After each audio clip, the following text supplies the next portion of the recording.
전도서 11장 1절로 8절입니다. 우리 함께 한 목소리로 천천히 봉독하시겠습니다. 너는 내 떡을 물 위에 던져라. 여러 날 후에 도로 찾으리라.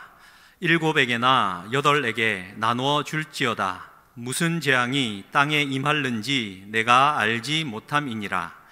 구름에 비가 가득하면 땅에 쏟아지며 나무가 나무로나 북으로나 쓰러지면 그 쓰러진 곳에 그냥 있으리라. 풍세를 살펴보는 자는 파종하지 못할 것이요 구름만 바라보는 자는 거두지 못하리라. 바람의 길이 어떠함과 아이 벤 자의 태에서 뼈가 어떻게 자라는지 내가 알지 못함 같이 만사를 성취하시는 하나님의 일을 내가 알지 못하느니라. 너는 아침에 씨를 뿌리고 저녁에도 손을 놓지 말라. 이것이 잘 될는지 저것이 잘 될는지 혹 둘이 다 잘 되는지 알지 못함이니라.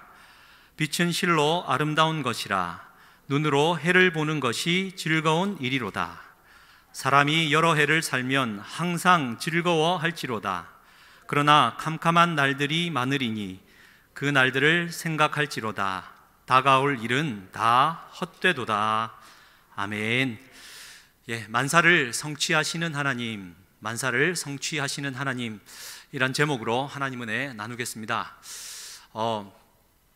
올 설은 서럽다고 설이라고 목사님 말씀해 주셨는데요. 뭔가 어색하고 또 서먹서먹한 설은 분명한 것 같습니다. 그렇지만 그럼에도 불구하고 우리 하나님의 은혜는 한결같습니다. 우리 하나님의 은혜가 내 기분과 내 상태에 따라 좌우되지 않기 때문입니다. 오늘 이 3일 밤 저녁 주님 전에 나와서 예배 드리시고 또 온라인에 함께 참여하시고 또 새해를 준비하고 계신 사랑하는 성도님들께 이 한결같은 은혜가 충만히 임하시기를 주님의 이름으로 간절히 축복합니다. 2015년 시애틀에 8살 난 가비라는 한 소녀가 그 교회의 까마귀들에게 모이를 주기 시작했습니다. 사진을 한번 좀 띄워주시면 감사하겠습니다. 동물을 무척이나 사랑했던 이 가비라는 이 소녀가 이제 음식을 모이를 주니까 어느 때부터인가 이 까마귀들이 뭔가를 자꾸 물어오는 겁니다. 단추든 이렇게 돌이든 유리 굿을 가져오는 겁니다. 처음에는 쓰레기들이라고 생각했는데 이 꼬마가 생각하기를 근사한 선물을 가져오는구나 라고 생각했고 어느 날은 하트 모양의 진주까지 물어다 주었다고 합니다. 부모님들도 8살 난 아기가 괜한 짓을 했다라고 했다가 기사화되고 뭔가 유익하니까 자기가 끝까지 자기들도 돕겠다라는 것이 이제 기사화되었던 적이 있습니다. 설날을 맞이하면서 은혜 갚은 까치 이야기가 아니라 은혜 갚은 까마귀 이야기로 시작합니다. 여러분, 까마귀 하면 뭔가를 잘 잊어먹었을 때 너는 까마귀 고기를 먹었느냐라고 말을 하죠. 무지의 대명사입니다. 또 까마귀는 자기의 모이를 이 볕단 밑에 숨겨두었다가 어디에 숨겨두었는지 잊어먹고 못 찾는다고 합니다. 이유는 모이를 숨겨둘 그때의 하늘의 구름을 기준으로 삼았기 때문이라고 하죠. 어리석음의 대명사입니다. 또 새벽부터 아침에 까마귀가 울면 그 시기가 없다라고 말하고 까치가 울면 오늘 좋은 일이 있을까 보다라고 생각합니다. 불운의 대명사입니다. 무지와 어리석음과 이 불운의 대명사인 이 까마귀를 한자로 잘 표현해 두었는데요. 두 번째 화면 좀 띄워 주시겠습니까? 저 왼쪽에 있는 게 이제 세조자입니다. 세조 한자인데 거기에서 가운데 빨간 줄 저거 하나만 빼면 까마귀 오자가 됩니다. 새 모양을 형상화 내온 한자인데 저 빨간 선은 다름이 아니라 눈동자입니다. 그러니까 새에 눈동자를 빼버리면 까마귀 오자가 됩니다. 그러니까 우리의 마음속에는 까마귀는 눈먼 새다라는 뜻입니다. 그렇게 우리는 이해하지요. 여러분, 그 건축을 지으면 건축이 어떻게 올라갈지 또 주변과 어떻게 어울릴지를 이제 그 그림을 그리는데 그것을 조감도라고 합니다. 새가 마치 위에서 내려다 보는 듯한 그림이다라고 해서 조감도입니다. 그런데 여러분, 그 우리 이상이라는 시인이 오감도라는 시를 지었습니다. 당시에 일제치하에 길을 잃고 방황하는 대한민국 역사에 조감도가 없다, 오감도다라고 해서 아픈 연시를 이렇게 해놓은 시가 있는데요. 뭐 이런 얘기를 쭉 드리는 이유는 이 까마귀에 대한 이해는 세상은 이렇다라는 것을 말씀드리는 겁니다. 그러면 사랑하는 성도님들, 성경에서 까마귀는 어떻게 등장할까요? 총 4군데의 까마귀가 등장하고 있습니다. 어디에 제일 생각보다 빨리 나왔습니다. 까마귀가 성경에서 생각보다 상당히 빨리 나옵니다. 파워포인트처럼. 다시 띄워주십시오. 예. 그 창세기 8장의 6절 7절에 나오는데요. 그러니까 노아의 방주 때 40일이 지나서라는 말의 의미는 젖대를 이제 날짜를 계산해 보면 약 한 10달 정도가 흘렀을 때 노아가 이제 물이 얼마나 줄었나 확인하기 위해서 제일 첫 번째로 택한 새가 까마귀였습니다. 7절은 까마귀를 내놓음에 까마귀가 물이 땅에서 마르기까지 날아 왕래하였더라. 저기서 저 왕래하였더라라는 말은 날아갔다가 다시 돌아왔다, 왔다 갔다, 뭐 자기의 임무를 잘 수행했다라는 뜻이 아닙니다. 새도 얼마나 답답했겠습니까? 까마귀는 창문을 열고 노아가 임무를 분명히 주었겠고 가서 확인을 하고 돌아오라는 명령을 내었겠지만 까마귀는 금세 눈이 멀어버리고 바깥 세상에 너무 좋아 그냥 여기저기 날아다니기만 했다라는 뜻입니다. 그래서 그 첫 사명을 실패한 까마귀를 대신한 비둘기가 등장했고, 성경은 이 비둘기는 갔다가 다시 돌아왔다라고 얘기를 하고, 그리고 다시 비둘기를 보냈더니 그때는 감람나무 새 잎사귀를 물어왔다라고, 비둘기는 충실히 자기 사역을 잘 감당했습니다. 이 까마귀만 보더라도요, 우리 지금 내 상황의 실존을 너무 잘 표현해 주고 있습니다.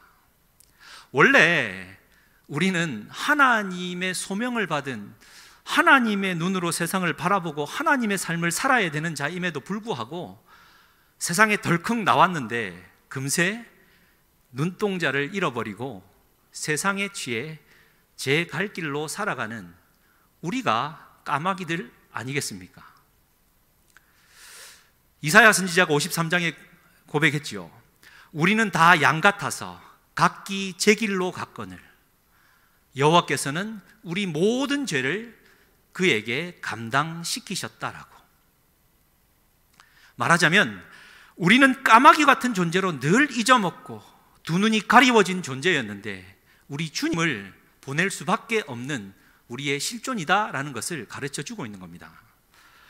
그리고 두 번째로 등장하는데 또 파워포인트가 또 나왔습니다. 두 번째는 레위기 11장에 등장하는데요. 한번 보십시오. 새 중에 너희가 가증히 여길 것은 이것이다 라고 말하면서 가증한 건데, 그래서 먹지도 말아야 되는데 독수리와 솔개와 물수리와 말똥가리와 말똥가리 종류와, 여러분 15절에 까마귀 종류와 16절에 타조와 타흐마스와, 이 말씀을 여러분들에게 보여드리는 이유는 가증한 새들이 여러 가지가 있었는데 유독 까마귀만 한 절을 단독으로 차지하고 있는 게 여러분 보이십니까? 하나님 좀 해도 너무하지 않나라는 생각을 좀 해보게 되면서도요, 이 까마귀가 첫 사명에 실패하고 제 길로 갔기 때문에 그랬던 것은 아니겠지만 죽은 사체를 뜯어먹는 새들의 종류인데 유독 까마귀만 한 절을 차지하면서 가증한 존재로 성경에는 기록하고 있습니다. 이쯤 되면 까마귀는 정말 말 그대로 가증한 새고 구제불능의 새로 성경엔 등장하는 것 같습니다만 여기에서 끝나지 않습니다. 세 번째로 등장하는 것이 열왕기하 17장 내용입니다. 파워포인트 그대로 띄워주시면 됩니다. 엘리야 선지자가 아합 왕에게 가서 하나님의 말씀을 전합니다. 이제부터 내가 말을 떼지 않는 때까지, 말을 뗄 때까지 여기에 기근과 더 이상 물은 보지 못할 것이다. 심한 가뭄을 예언합니다. 당시 정말 독했던 아합 왕과 그 이세벨 그 여왕 앞에 담대하게 선포했지만 금방 엘리야는 신변의 위협을 갖게 되죠. 하나님이 그에게 3절에 여기서 떠나 동쪽으로 가 요단 앞 그릿시내가에 숨으라 말을 하고는 내가 까마귀들에게 명령하여 거기서 너를 먹이게 할 것이다. 6절에 까마귀들이 아침에도 떡과 고기를, 저녁에도 떡과 고기를 가져왔다라고 성경은 기록해 주고 있습니다. 할렐루야. 여러분들은 지금 이 사건을 그냥 그렇게 심각하게 생각하지 않을지는 모르겠습니다만 이 말씀을 대하는 순간 우리 하나님의 은혜, 만사를 성취하시는 우리 하나님의 은혜가 까마귀에게 임했다라는 사실입니다. 우리 존재거든요.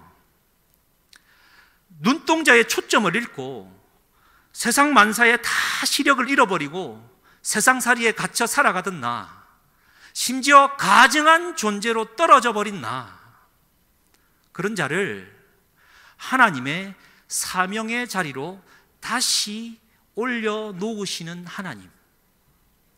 물론 까마귀가 지가 무슨 일을 하는지 알고나 했겠습니까마는 우리 하나님께서 가증히 여기던 그 까마귀를 전적으로 다시 한번 기회를 주사 하나님의 선지자 엘리야를 먹이는 귀한 사역을 감당해내는 이 일에 동참케 하였다라는 것입니다. 여러분, 그래서 이 까마귀는 단순히 불운의, 무지의, 어리석음의 존재가 아니라 성경에서 말하는 까마귀는 선교에 나아가는 자들에게 은유입니다. 말하자면 여러분들도 많은 경험을 하셨겠고 저도 주변에 수많은 사람들이 저에게 간증했던 겁니다. 단기 선교를 결심했는데 갈 돈이 없어요. 다음 날까지 입금을 해야 되는데 얼마가 모자랍니다. 열심히 기도했는데 정말 그날 저녁에 누군가가 정확하게 그 돈을 내 통장에 넣어주더라. 하나님께서 까마귀를 보내셨다라고 표현하지요. 한 번도 못 들어보셨습니까? 친히 나를 먹이시고 입히시는 까마귀들이 있음을 우리는 다 알고 있지 않습니까? 여러 번 간증을 한 적이 있습니다만 2008년도에 저는 미국으로 유학을 떠나게 되는데 아시는 대로 2007년도에 미국발 금융위기가 닥쳤습니다. 환율이 달러당 2,000원까지 올라갔습니다. 부모님, 저는 이제 사역을 그만두고 부산에 내려와 있는 찰나였고, 아버지, 유학 못 가는 거 아니겠습니까? 이거 안 되겠습니다. 라고 얘기했더니, 시끄럽다. 기도해라. 그런데 2008년도 그 고환율의 때에, 경기가 힘들 때, 러시아에서 요트들이 부산까지 내려옵니다. 끊임없이 내려왔고, 아버지는 그해 참 돈을 많이 버셨다고 했습니다. 난데없이 배가 사고가 나서 수리를 하면서 공사를 하게 되고 아버지는 그해 참 돈을 많이 버셨다고 했습니다. 알 수 없지만 우리 하나님은 언제나 믿음으로 살려고 하고 신실하게 주의 뜻을 따르고자 하는 자에게 까마귀를 보내십니다. 여러분, 이 믿음 없이 우리가 어찌 살아가겠습니까? 이 힘든 세상, 비빌 언덕 없고 아무것도 없이 살아가는 이 세상, 우리 하나님이 나를 먹이시고 입히신다라는, 하나님이 친히 까마귀들을 보내신다라는 이 믿음 없다면 우리가 어떻게 살아갈 수 있겠습니까? 할렐루야. 그리고 마지막으로 등장하는 게 누가복음 12장 24절입니다.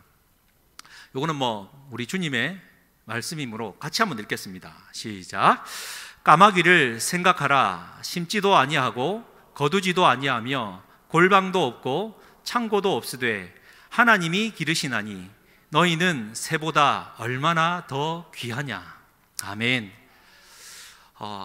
우리가 하나님 앞에 얼마나 존귀하고 귀한 자인지 강조해 주는 말씀입니다. 우리 예수님이 친히 너는 진짜 존귀한 자야. 우리 하나님이 친히 먹이고 입히시고 기르시는 진짜 존귀한 자야 라는 것을 강조하시면서 끌어온 대상이 까마귀를 보라라고 말씀하시는 겁니다. 그러면 우리가 이렇게 정리가 될 수 있겠습니다. 우리는 그냥 세상살이에 눈멀고 내 정욕과 욕심에 눈벌어 그렇게 은혜를 저버리고 내 갈 길로 이리저리 유리방황하며 날아다니던 존재, 심지어 가증한 존재로까지 여겨졌던 그런 나를 하나님은, 만사를 성취하시는 우리 하나님은 다시 한번 사명의 자리로 올려놓으시고 먹이시고 입히시면서 정말 존귀한 자로 주님께서 돌보아 주신다라는 것을 가르쳐 주고 있는 것입니다. 진짜 우리 하나님의 눈먼 사랑 아닙니까? 뭐가 그리 좋다고 눈멀어 제 갈 길로 날아가 버리던 까마귀 같은 존재를, 가증한 나를 그토록 사랑하셔서 다시 기회를 주셔서 사명의 자리를 감당케 하시고, 그것도 모자라 눈동자와 같이 지키시면서 먹이시고 입히시고 돌보시고 보호하시냐라는 것입니까? 진짜 눈먼 우리 하나님의 사랑, 맹목적인 사랑임을 우리가 잊지 말아야 될 줄 믿습니다. 이 까마귀를 다시 쓰시는 이 만사를 성취하시는 하나님, 사실은 성경 66권의 전체 내용의 핵심입니다. 여러분, 모세는 40세까지 왕궁에서 좋은 인맥을 유지하면서 왕자로서의 문화와 여러 가지 교육을 잘 받았습니다만 40세가 될 때에 민족 정신이 일어났고 그 정신을 혈기를 다하여 뿜어냄으로 말미암아 사람을 죽이게 되죠. 그때 그는 광야로 도망을 칩니다. 도망간 이후에 광야에서 여러분 무려 40년을 보냅니다. 나이가 80이 되었습니다. 여러분 한번 생각해 보셨습니까? 나이가 80이 된 노구의 몸임에도 불구하고, 물론 결혼하고 자녀도 낳았지만 80세에 자립도 못한 채 장인어른 이드로의 양을 치는 목자 신세였습니다. 40년 동안 모세가 무슨 생각하며 지냈겠습니까? 그래, 난 살인자야.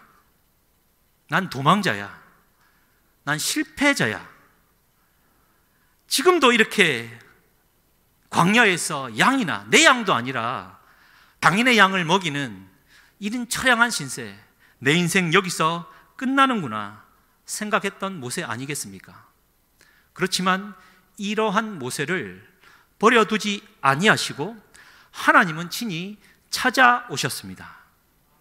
그를 나중에 이제 10계명의 율법을 주시는 시내산이 되는 호렙산으로 그를 불러왔습니다.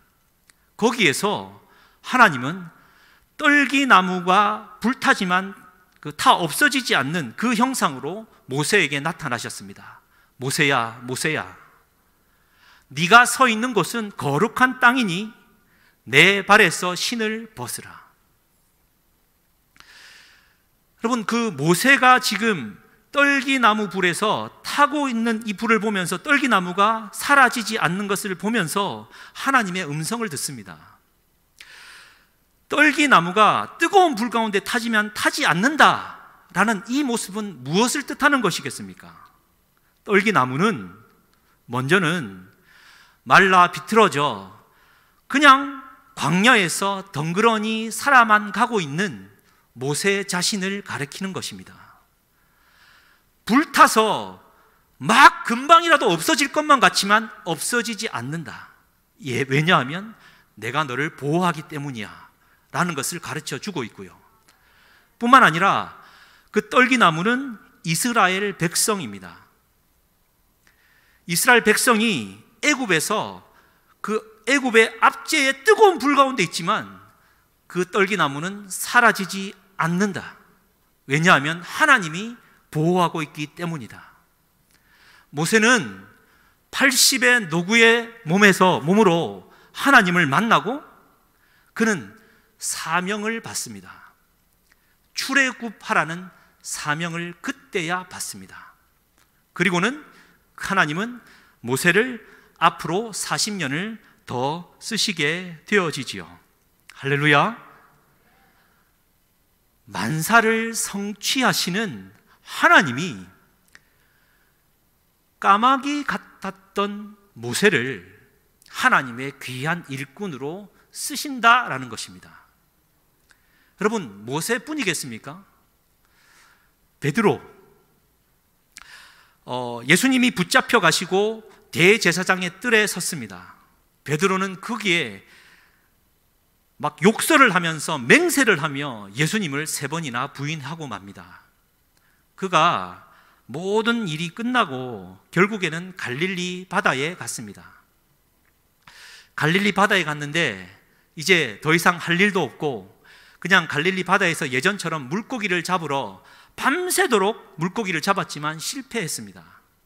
여러분, 갈릴리 바다에서 베드로가 무슨 생각을 했겠습니까? 나는 제자로서 실패자야. 나는 비겁한 자야. 나는 비겁하게 도망친 자야. 밤새도록 고기를 잡아도 허탕을 치니 이제 내 인생 끝났구나 생각하지 않았겠습니까? 그때 우리 주님은 베드로를 버려두지 아니하시고 친히 찾아오십니다. 얘들아, 너희에게 고기가 있느냐? 제자들은 아무 말을 못하죠. 그때 예수님이 말씀하십니다. 그물을 배 오른편으로 던져라. 여러분, 이 얘기를 듣고 순종해서 배 그물을 오른쪽으로 던지면 고기가 많이 잡힐 줄 알겠지만 천만의 말씀입니다. 예수님이 고기 잡는 방법을 말씀하셨겠습니까?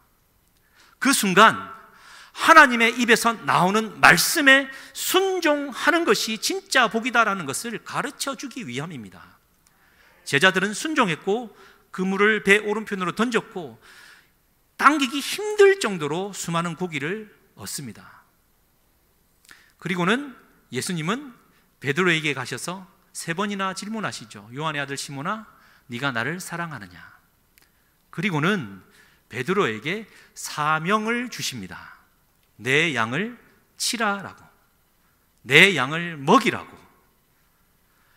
까마귀처럼 사명을 잃고 방황하던 베드로를 다시 써서 사명을 주신 만사를 성취하시는 우리 하나님이십니다. 여러분, 더 이상 얘기 안 해도 베드로가 사도행전에서 얼마나 큰 사역을 감당했는지 우리는 너무나도 잘 알고 있습니다. 그리고 성경 모세, 베드로 얘기뿐만 아니라 사진 한번 띄워주시겠습니까? 그 조니 에릭슨이라는 참 유명한 분이신데요, 한 번쯤 들어보셨으리라 생각합니다. 1949년생입니다.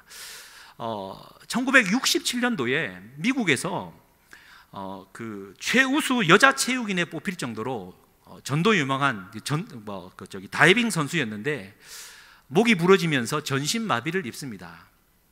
그런데 그 여인은 그냥 거기에 굴하지 않고 입으로 그림을 그리면서 사업 미술 전문가가 되어졌고, 이 일생이 너무 감동적이어서 영화로도 만들어지고 직접 주인공이 되기도 했습니다.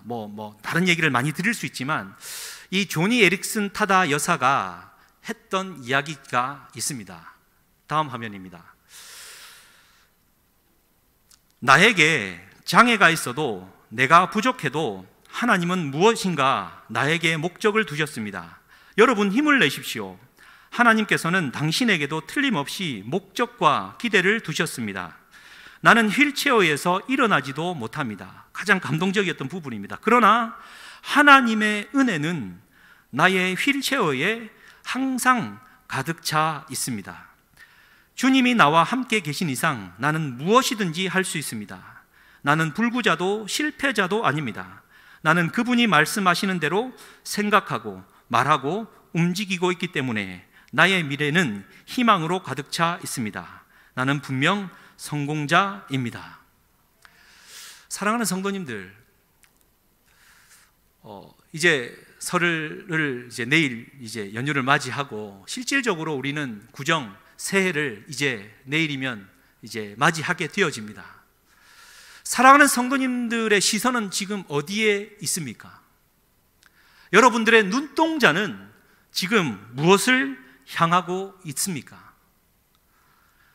만사를 성취하시는 우리 하나님께 초점을 두고 있다면, 호렙산에서 모세를 다시 세우신 우리 하나님께서, 갈릴리 바다에서 베드로를 다시 세우신 우리 하나님께서, 휠체어에서 조니 에릭슨 타다 여사를 다시 세우신 우리 하나님께서 사랑하는 성도님들을 새롭게 세워 주실 것입니다. 말씀한 대로 힘을 내십시오. 여러분들이 있는 그 자리에 하나님의 은혜가 가득 차 있습니다. 만사를 성취하시는 우리 하나님을 향하여 우리 눈동자를 끊임없이 초점을 두고 있는 한 우리 하나님은 우리를 그렇게 쓰실 것입니다. 이 비밀을 지혜를 가리키는 전도서 11장에 참 잘 얘기해 주고 있는데요, 오늘 읽었던 본문의 4절 말씀에 이렇게 표현해 주고 있습니다. 오늘 본문 4절은 이렇게 되어 있죠.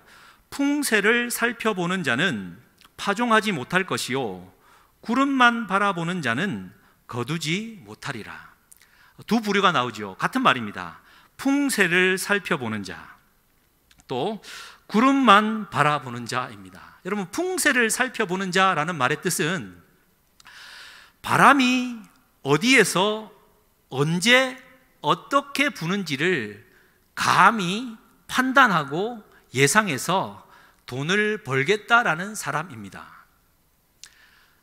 지혜자는 전도서 말씀을 통하여 말합니다. 바람이 어디에서 불어서 어디로 가는지 여러분 알 수 있으십니까? 그런데 이 세상 사람은 세상살이에 탐욕에 눈먼 나머지 감히 이런 것들을 예상해서 여기에 투자하십시오, 저기에 투자하면 몇 배의 수익이 있습니다, 여러분들의 눈을 흐리게 만든다라는 것입니다. 풍세를 살펴보는 자는 결국 파종하지 못한다라는 겁니다. 새해를 시작하시면서 우리가 잊지 말 것은, 세상이 이렇게 와서 이렇게 흘러가니까 올 한 해는 내가 이렇게 투자하고 이렇게 생각해서 이렇게 살아가면 어떠한 수익이 생기고 어떠한 일을 잘 감당하겠다 생각하지만 천만의 말씀 만만의 콩떡입니다. 우리가 새해를 출발하면서 가져야 될 가장 신앙의 기본적인 자세는 만사를 성취하시는 우리 하나님께 초점을 두어야 되는 것입니다. 내가 풍세를 살피는 것이 아니라 하나님의 뜻과 은혜에 맡겨드리고 나는 때가 되었을 때 파종을 하는 것입니다. 농부가 수고하고 땀 흘리듯 내가 그렇게 성실히 일을 해 나가는 것이 하나님께서 만사를 이루시기 위해 내가 준비되어지는 것이죠. 똑같은 얘기가 구름만 바라보는 자입니다. 여러분, 구름만 바라보는 자, 딱 말만 들어도 알겠죠. 구름은 세상에 헛된 것입니다. 금방 사라지는 가변적인 것입니다. 저의 가족들 중에서도 그런 분들이 있습니다만, 일가 친척들이 여기에 그냥 다 한번 다 투자하면 진짜 크게 한 방 하는데 왜 투자를 안 할까? 구름만 바라보는 자입니다. 그런 자는 거두지 못한다라고 성경은 단호히 말합니다. 우리의 시선은 그냥 흘러가는 구름만 바라보면서 헛된 상상과 헛된 희망으로 가는 것이 아니라 만사를 성취하시는 우리 하나님에게만 고정하고 시선을 두어야 된다는 것을 우리가 잊지 말아야 될 것입니다. 그래서 오늘 7절 말씀에 이렇게 기록해 주고 있습니다. 7절 다시 한번 읽겠습니다. 시작. 빛은 실로 아름다운 것이라 눈으로 해를 보는 것이 즐거운 일이로다. 아멘. 빛은 진리를 말하는 거거든요. 진리를 보는 자여야 합니다. 우리의 눈은 영안이 열려 진리를 보고 살아야 합니다. 뿐만 아니라 눈으로 해를 보는 것이 즐거운 일이다. 여러분, 저 말을 그대로 고지 듣고 대낮에 태양을 두 눈 똑바로 치고 1분간 쳐다봤다가는 봉사됩니다. 뭘 얘기하는 것이겠습니까? 세상의 풍세와 구름을 쫓아 변화되어지고 덧없는 것들에 시선을 두지 말고 변하지 않는 것, 진리의 빛, 생명의 빛이 되신 우리 주 예수 그리스도, 만사를 성취하시는 우리 주 하나님, 그분에게만 시선을 고정해야지 내가 흔들리지 않을 수 있다. 이것이 얼마나 아름답고 복된 일인가라는 것을 가르쳐 주고 있습니다. 까마귀처럼 눈동자가 빠져버리면 안 되는 겁니다. 시편 120편부터 134편까지 15개 시편은 이스라엘 백성들이 1년에 3차례 흩어져 살아가다가 성전에 올라가면서 이제 부르는 노래인데 123편은 이렇게 기록해 주고 있습니다. 제가 한번 천천히 읽어드릴게요. 하늘에 계시는 주여, 내가 눈을 들어 주께 향하나이다. 주님을 찬양하고 예배하러 올라오면서 고백하는 이스라엘 백성들의 고백입니다. 눈을 들어 주님을 향합니다. 상전의 손을 바라보는 종들의 눈같이, 여주인의 손을 바라보는 여종의 눈같이. 여러분, 이 기가 막힌 표현 아닙니까? 넘어갔습니다. 네. 상전의 손을 바라보는 종들의 눈. 상전이 손으로 무언가를 넘겨줄까? 어떤 일을 시킬까? 그 손만 바라보고 있는 겁니다. 여주인의 손만 바라보고 있는 여종의 눈같이 얼마나 애타게 갈급한 마음으로 그것만 바라보고 있습니까? 그러듯이 우리의 눈이 여호와 우리 하나님을 바라보며 우리에게 은혜 베풀어 주시기를 기다립니다. 아멘, 아멘. 그런데 여호와여 우리에게 은혜를 베푸시고 또 은혜를 베푸소서. 다른 시선이 있습니다. 심한 멸시가 우리에게 넘칩니다. 안일한 자의 조소와 교만한 자의 멸시가 우리 영혼에 넘치나이다. 딱 우리 얘기 아닙니까? 여러분, 살아가면서 주변으로부터 늘 좋은 시선만 받으십니까? 멸시와 조소의 눈빛을 받지 않습니까? 이렇게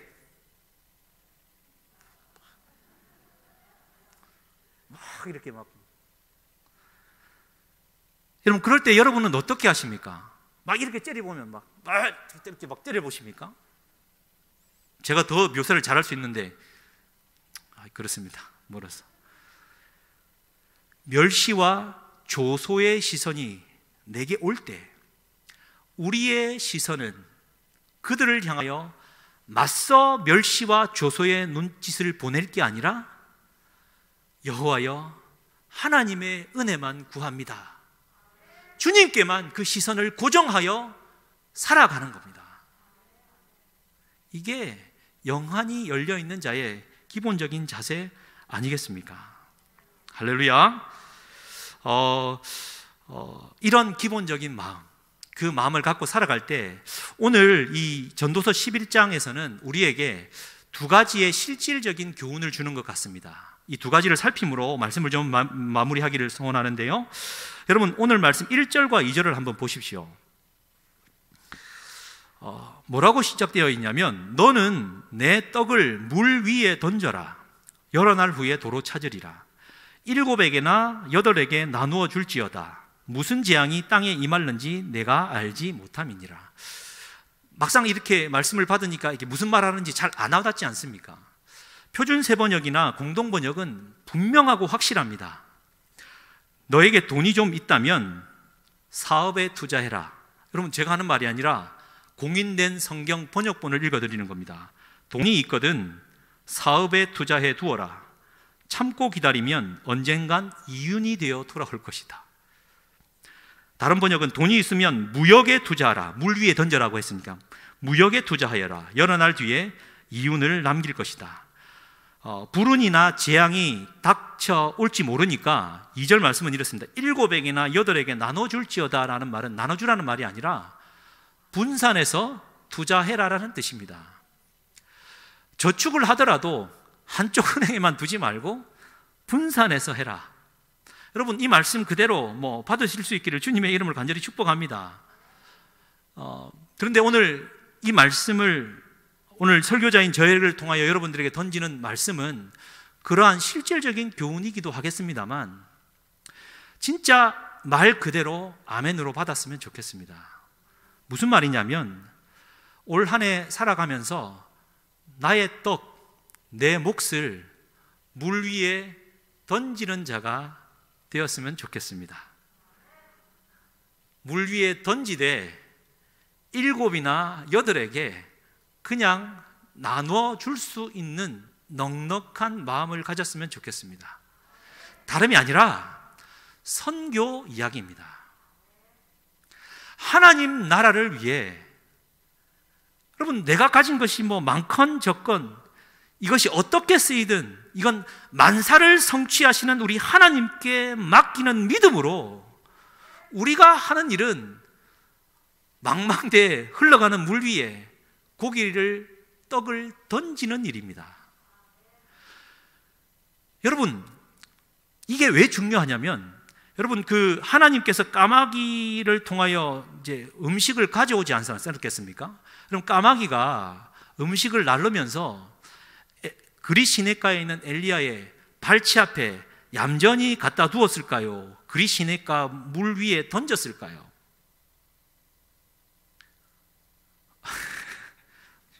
물론 하나님이 하실 일은 다 제가 할 수는 없지만 일반적인 마음으로 까마귀는 지금 자기가 무슨 일을 하는지도 모른 채 고기를 물고 가고 있었고 그리 시냇가 근처에서 고기를 물 위에 떨어뜨렸을 것 같습니다.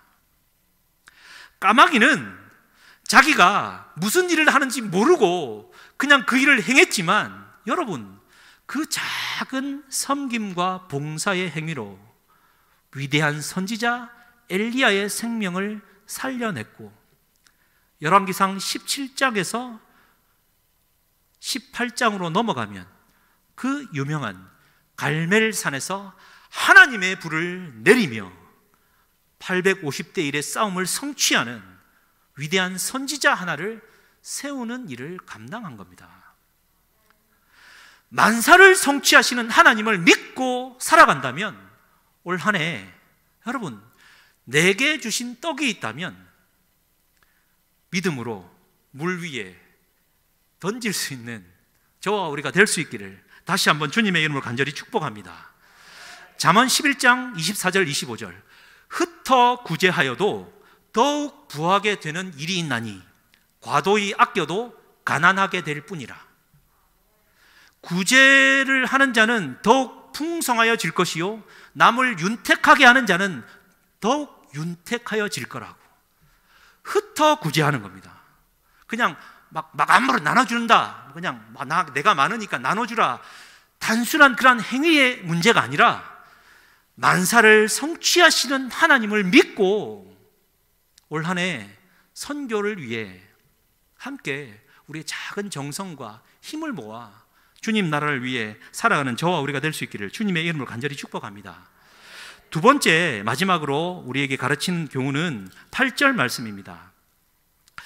사람이 여러 해를 살면 항상 즐거워할지로다. 아멘. 여러분, 올 한 해는 좀 즐거워하는 한 해가 되기를 주님의 이름을 간절히 축복합니다. 하나님의 뜻이라고 해서 우리에게 가르쳐 주신 가장 첫 번째 명령은 항상 기뻐하라입니다. 사실 여기까지 설교를 준비하고 하나님께 기도했습니다. 하나님, 아니 어떻게 해야 항상 기뻐할 수 있습니까? 또 어떻게 항상 기쁠 수가 있습니까? 하나님 좀 생각해 보십시오. 이토록 마음이 쓰리고 아픈데 왜 그냥 기뻐하라고만 하십니까? 하나님, 억지로 기뻐하는 척 하는 것도 힘든 거 하나님도 아시죠? 이게 이제 저의 기도였습니다. 그렇게 기도를 하는데 하나님이 제 마음 안에 부어주신 응답은 내 잔이 넘친다 였습니다. 그러고 보니까 기뻐할 수밖에 없는 이유는 하나님 앞에서 내 잔이 넘치기 때문입니다. 여호와는 나의 목자시니 내가 부족함이 없으리로다. 목자 되신 그분 안에 있는 것 자체가 나는 완전하다라는 느낌이죠. 그런데 이제 그것도 만족을 못한 채 언제나 뭐가 부족하다, 뭐가 결핍되었다, 이건 아니다, 막 이런 것 때문에 이 부족함을 느끼는 것 아니겠습니까? 그런데 목자 되신 우리 주님만 끝까지 믿고 만사를 성취하시는 우리 주님만 바라보면 그가 나를 푸른 풀밭으로 쉴 만한 물가로 인도하신다라는 겁니다. 지금 목마르고 배가 고파도 현실은 아무것도 안 보여도 그분이 나를 인도해 주실 거다라고 믿기 때문에 내가 부족함을 느끼지 않는 겁니다. 분명히 방점을 짚습니다. 3절에 내 영혼을 소생시키시고 자기 이름을 위하여 의의 길로 인도하신다. 하나님 못 박아 놓으셨어요. 하나님의 이름을 위해서라도 목자로 두고 살아가는 양된 나를 푸른 풀과 쉴만한 물가로 반드시 인도해 주신다 약속하셨습니다. 그래서 내가 사망의 음침한 골짜기로 달릴지라도 해를 두려워하지 않을 것은 주께서 나와 함께 하심이라. 주의 막대기와 지팡이가 나를 안위하시나이다. 그리고 우리에게 주신 말이 내가 내 원수의 목전에서 주께서 내 원수의 목전에서 내게 상을 차려주시고 내게 기름을 부으셨으니 내 잔이 넘치나이다. 하나님 앞에 다시 한번 기도했습니다. 하나님, 하필이면 왜 상을 제대로 차려주실 거면 쉴만한 물가, 전망 좋은 곳에 차려주시지 하필이면 왜 원수 앞에다가 한 상 차려주십니까? 밥맛 떨어지게. 그렇지 않습니까? 원수 앞에서 내게 상을 차려주시고 그 위에서 기름을 부으신답니다. 이유는 나의 기름 부음이 내 잔에 차고 흘러 넘치는 그 은혜가 원수에게도 흘러가게 하기 위함입니다. 내 잔이 넘칩니다. 내 잔이 넘치는데 뭐가 부족해서, 뭐가 없어서 결핍을 겪겠습니까? 뭐가 괴로워서 기뻐하지 않겠습니까? 항상 기뻐할 수 있는 것은 내 잔이 넘치는 것입니다. 여러분, 그 에베소서를 기록한 사도 바울이 말씀 한번 좀 띄워주시겠습니까? 에베소서는 이제 옥중서신이고 감옥에 있었습니다. 물론 1차 감옥에 갇혔지만 거기서 풀려났다가 다시 들어가지만 1차로 갇혔을 때 바울은 죽을지 이미 순교를 각오했기 때문에 죽음을 각오한 그 자리에서 그는 복음을 전하고 있었습니다. 그럼에도 불구하고 바울이 에베소 교회에 편지를 쓰면서 1장과 2장과 3장에 하나님의 은혜의 풍성함을 이렇게 표현합니다. 1장 7절에는요 그 은혜의 풍성함을 따라 라고 말씀을 전하다가 2장 7절에는요 그 은혜의 지극히 풍성함을 오는 여러 세대에 나타내게 하란다. 은혜의 풍성함이었다가 지극히 풍성하다. 글을 써내려가면서 3장에서는 모든 성도 중에서 지극히 작은 자보다 더 작은 나에게 이 은혜를 주신 것은 여러분 측량할 수 없는 그리스도의 풍성함이라고 표현합니다. 정말 여러분 우리는 정반대의 길을 가지 않습니까? 우리 하나님 은혜 받았을 때는 와 측량할 수 없는 하나님의 은혜 정말 할렐루야 막 샬라바바. 세월이 조금 흘러가면 지극히 풍성한 하나님의 은혜를 찬양합니다. 세월이 좀 흘러가면 은혜의 풍성함을 좀 찬양하겠습니다. 하나님 고만고만하게 서로 아시지 않습니까? 요만요만하게 살다가 주님 만납시다. 우리의 삶의 모습 아닙니까? 가면 갈수록 영적인 눈동자를 잃어가는 까마귀의 모습 아닙니까? 사도 바울은 정반대의 길을 갔고 그는 주님 안에서 내 잔이 넘치는, 넘치더라도 그냥 차고 넘치는 은혜가 충만했다라는 것, 다시 한번 오늘 이 말씀을 대하면서 생각해 보게 됩니다. 그래서 유명한 구절이죠. 고린도후서 12장 9절입니다. 같이 한번 이게 읽겠습니다. 시작. 나에게 이르시기를 내 은혜가 내게 족하도다. 이는 내 능력이 약한 데서 온전하여 짐이라 하신지라. 그러므로 도리어 크게 기뻐함으로 나의 여러 약한 것들에 대하여 자랑하리니 이는 그리스도의 능력이 내게 머물게 하려 함이니라. 아멘. 이란 고백이 올 이제 연말을 맞을 즈음에는 정말 측량할 수 없는 하나님의 은혜를 찬송하며 이 코로나 어려운 시기지만 하나님을 찬송할 수 있는 저와 우리가 되었으면 좋겠습니다. 말씀을 맺겠습니다. 다시 까마귀 이야기를 얘기를 맺겠습니다. 까마귀는요 반포조라고도 하고 효조라고도 합니다. 반포조라는 말의 의미는 반포, 다시 돌아와서 먹인다라는 뜻입니다. 실제로 까마귀는 60일 정도 될 때까지는 어미가 먹어다 주는 모이를 먹고 자랍니다. 그리고는 어느 정도 성장한 이후에는 어미가 힘이 다하여 먹이를 물어다 주지 못할 때 그는 다시 돌아와 어머니를 먹이는 새, 그래서 반포조, 효를 다한다 해서 효조입니다. 사랑하는 성도님들, 까마귀 같은 내 갈 길로 가면서 살아갔던 나를 하나님은 다시 부르셔서 찾아오셔서 사명의 자리로 세워주셨습니다. 그 은혜를 받은 자 우리는 은혜를 갚는 반포조의 삶을 살아야 되지 않겠습니까? 두 가지를 가르쳐 주셨습니다. 첫 번째는 지혜롭게 분산 투자해라. 다름이 아니라 하나님 나라를 위해 선교의 사명을 감당해라. 두 번째는 네 잔이 넘치니 언제 어떤 순간에도 항상 기뻐하라. 그러한 삶을 함께 살아내는 저와 우리가 되기를 주님의 이름으로 간절히 축복합니다. 우리 아무것도 두려워 말라, 이 찬양 우리 한 마지막으로 고백하고 기도하겠습니다.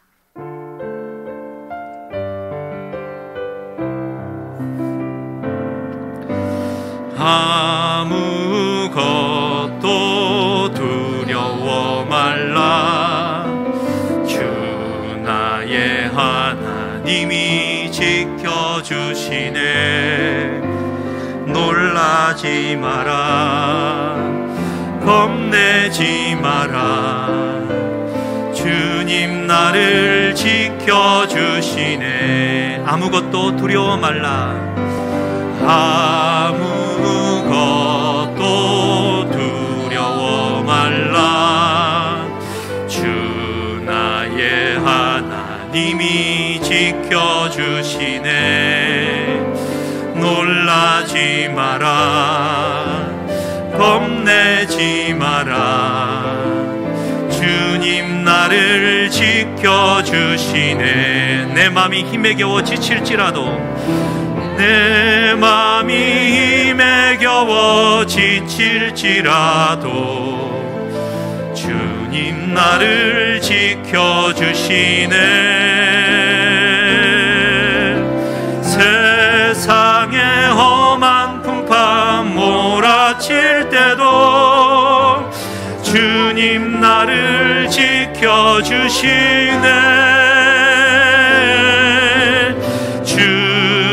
주님은 나의 산성, 주님은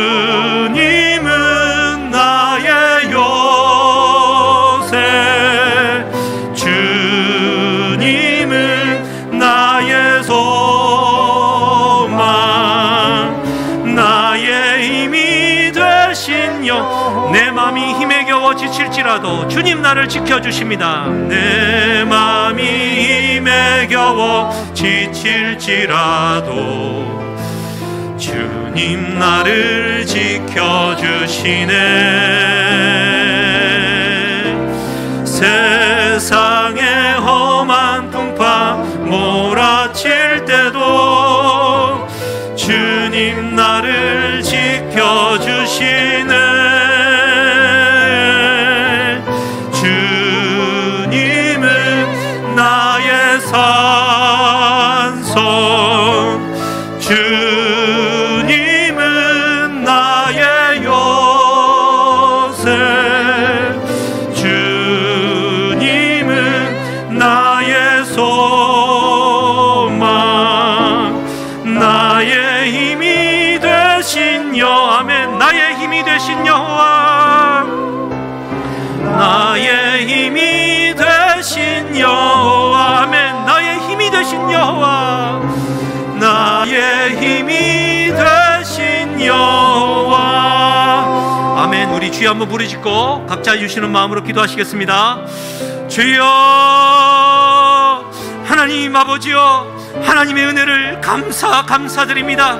아버지 하나님, 세상의 눈이 멀어, 하나님의 탐욕과 이기심의 눈이 멀어, 세상의 이익의 눈이 멀어, 아버지 하나님 유리방황하며 오늘도 주님을 온전히 바라보지 못하며 살아갔던 나를 하나님의 은혜와 사명의 자리로 다시 불러주시겠다고 약속하여 주시고 말씀하여 주시니 감사합니다. 아버지 하나님, 2021년도가 시작되어집니다. 아버지 하나님, 은혜 위에 은혜를 부어주시고 아버지의 만사를 성취하시는 여호와 하나님의 손에 붙들린 자가 되게 하여 주시옵소서. 어떠한 순간에도 흔들림 없이 아버지 하나님 나라를 위해 수고하고 선교하며 기뻐하는 마음으로 살아가게 하여 주시옵소서. 성령 하나님, 어떠한 형편에 처하든지 우리 주님만 바라보며 주님께 시선을 두지 않게 하여 주시고 우리 주님만을 바라보며 하나님의 나라를 위해 살아갈 수 있도록 아버지여 은혜 위에 은혜를 부어 주시옵소서. 한순간도 단 한 시간도 우리 입에 주님의 은혜 없이는 살 수 없는 자임을 고백하오니 아버지여 우리가 지혜롭게 행동하게 하여 주시고 무지나 어리석음이나 아버지 하나님 여러가지 하나님의 은혜와 말씀에 떠난 자가 되지 않도록 올 한 해 주님께서 굳건하게 붙잡아 주시옵소서. 우리 한 가지 더 기도하시겠습니다. 주의 몸된 교회 새로운 비전을 놓고 2021년도 출발합니다. 아버지 하나님, 7대 비전을 놓고도 기도하고 있고 하나님 선교 비전을 놓고 기도하고 있습니다. 하나님의 나라가 펼쳐지도록 중보해 주시고 어려움이 처한 사랑하는 지체들, 입원해 있고 여러가지 어려움을 당하며 기도로 승리하고 있는 지체들 생각나는 대로 중보하시고 사랑하는 담임 목사님과 사모님을 위해서도 특별히 기도해 주십시오. 외로움에 처해 있는 지체들 하나님 찾아가셔서 위로하여 주시고 어려움 중에도 하나님께서 친히 말씀해 달라고 주여 한번 부르짖고 기도하시겠습니다. 주여, 하나님 아버지, 주의 몸된 교회를 이렇게 세워주시고 다시 한번 사명의 자리로 놓게 하시니 감사합니다. 성령 하나님 도와주시옵소서. 진리의 말씀을 따라 살아가는 교회가 되게 하여 주시고 7대의 비전을 놓고 기도하오니 성령으로 충만한 교회 되게 하여 주시고 하나님 나라 또한 국제교회 아버지 하나님 모든 일들을 성실히 준행하며 나아갈 때에 하나님의 나라가 우리를 통해 이루어질 수 있도록 아버지여 하나님 나라를 위해 수고하고 땀 흘리며 물 위에 떡을 던질 수 있는 믿음을 허락하여 주시옵소서. 사랑하는 담임 목사님 사모님 감격케 하여 주시고 은혜 위에 은혜를 다하여 주셔서 주님 나라를 위해 목숨을 걸고 달려나갈 때 아버지 하나님 정말 도우시는 은혜가 하나님 임하여 주셔서 하나님 영광을 위하여 달려갈 수 있도록 날마다 세임과 치유와 회복의 역사 이루어가게 하시옵소서. 하나님 감사합니다. 하나님 명절에도 외로움 중에 있는 사랑하는 지체들을 위로하여 주시고 성령의 도우심과 은혜 가운데 살아갈 수 있도록 하나님 도와주시옵소서.